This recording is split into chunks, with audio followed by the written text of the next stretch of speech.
Baiklah Bapak Ibu sekalian, saya minta izin Bapak Ibu anggota dan pimpinan Badan Anggaran DPR RI yang sungguh-sungguh kami cintai, kami hormati. Pemerintah dalam hal ini Bapak Menteri Keuangan beserta seluruh jajaran yang sungguh-sungguh kami hormati. Hari ini kita akan melakukan rapat kerja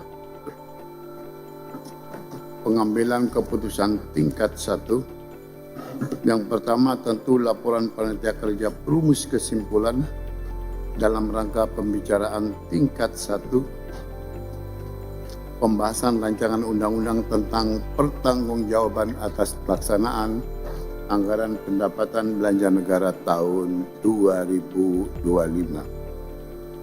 Yang kedua,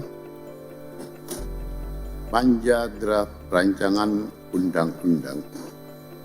Bapak Ibu sekalian, sebelum rapat kerja dimulai, sebagaimana biasanya tatip kita, hadir anggota 60 dari 105, fraksi 8 fraksi lengkap.